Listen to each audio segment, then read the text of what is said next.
Let me introduce my guest at the top of our program, Judge James Gray. Now, Judge Gray had for a long period of time, until recently, presided over the civil trial calendar for the Superior Court of Orange County, where he served since 1989. He devoted many years in social reform and civic philanthropic measures, especially in the areas of education, alcohol, and drug programs, and supporting centers for the treatment of psychological and physical trauma. He is now the vice presidential candidate running on the Libertarian Party ticket with former New Mexican Governor Gary Johnson for the Libertarian Party. He served in the Peace Corps. He was a defense attorney for the Navy JAG Corps during the Vietnam era. And he is the author of several books, Why Our Drug Laws Have Failed, and Wearing the Robe, Art and Responsibilities of Judging in Today's Courts. Nice to have you with us today, Judge Gray.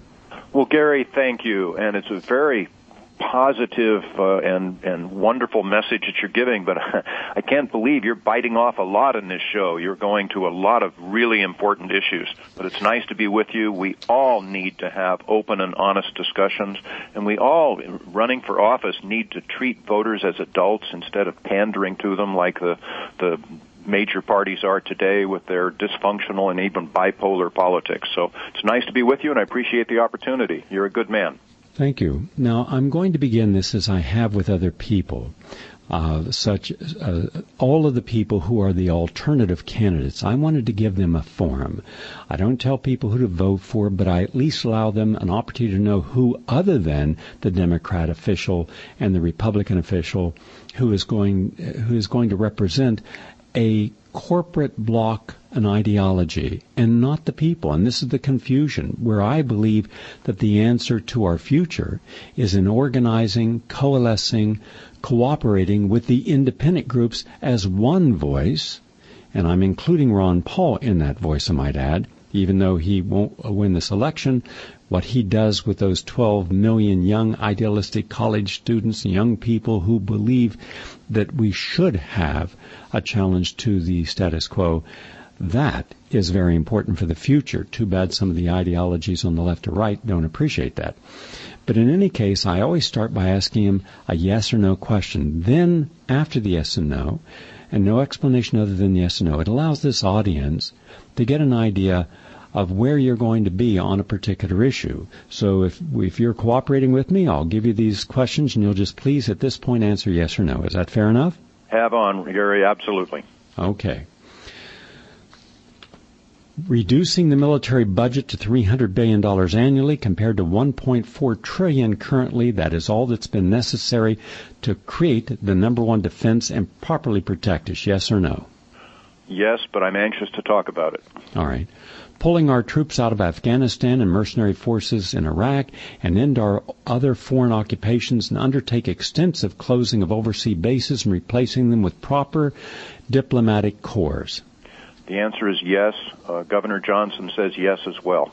Okay.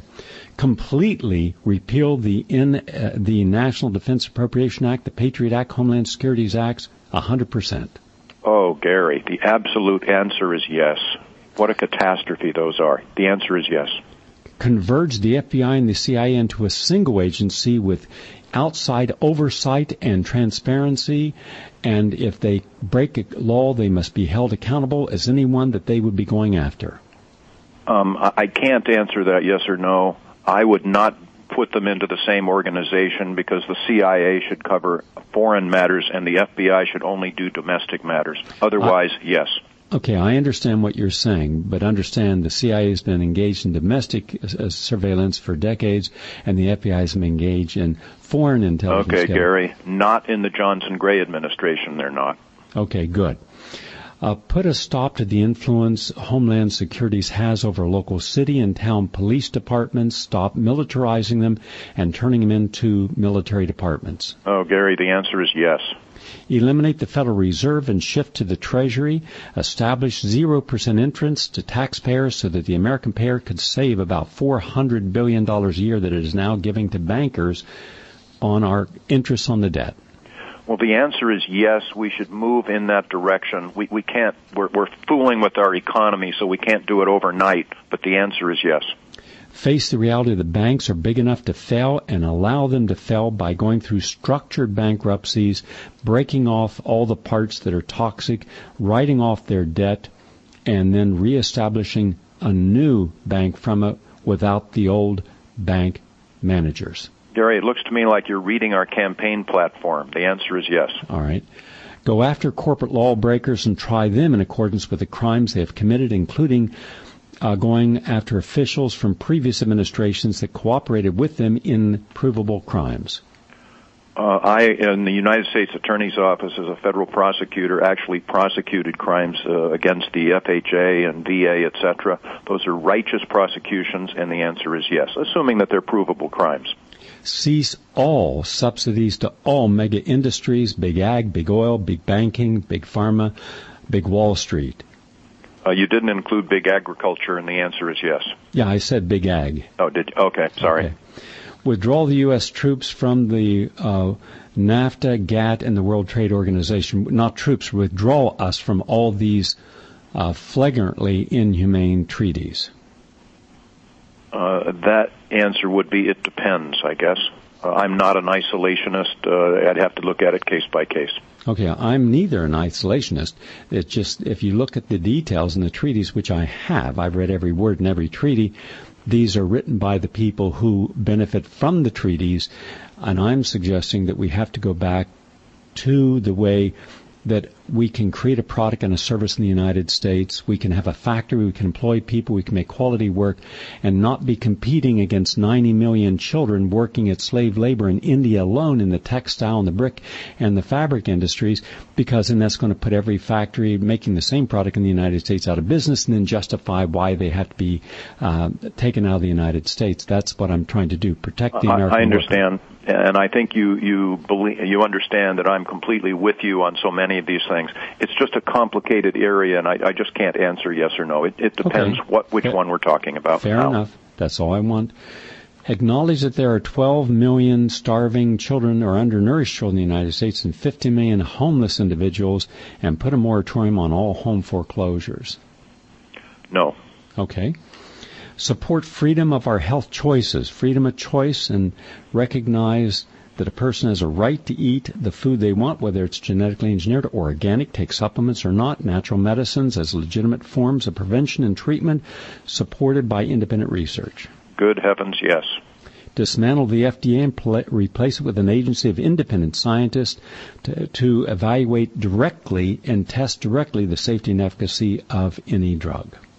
You know, just like the Underwriter Laboratories does this with other things, the answer is yes. Remove all pro-GMO advocates and officials from the USDA and the FDA so that there are no people in positions of power who are advocating for a special interest group. Yeah, it's hard to do, but the answer is yes. Tackle the crimes of our largest private polluters, and particularly the U.S. military-industrial complex, which is the largest polluter in the world.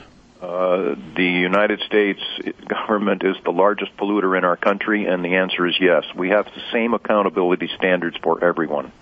Assure that our veterans get the care needed to return to normal lives. Oh, Gary, I'm involved in numbers of projects to do just that, particularly for brain-injured adults.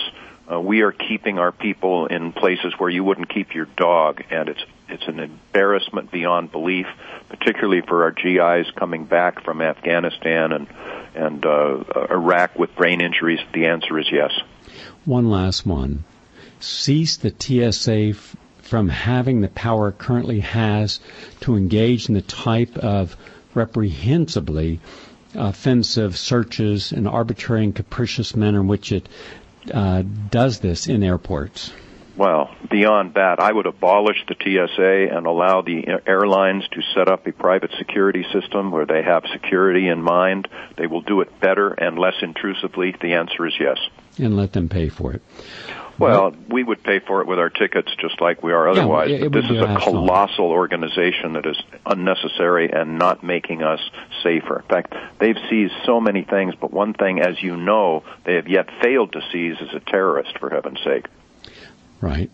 Now, that's the yes and no's, and I thank you for being direct on that, and the public will determine the value of those answers. Now, I have one basic question. I only have two for you.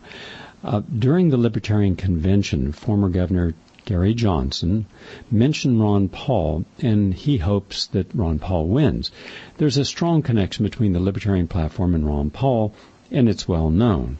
And in Ron Paul's 2008 run for the GOP, he later endorsed Chuck Baldwin running for on the Constitutional Party ticket. Now, given Paul's very successful strategy at the moment with reigning in delegates for the Republican Convention and still gaining supporters, and yet being denigrated by the left and the right and the media and kicked under the tires, what do you believe would happen if, this is purely hypothetical, if Ron Paul's turned around and suddenly endorsed Governor Johnson and you, and what would that do Gary, to a campaign?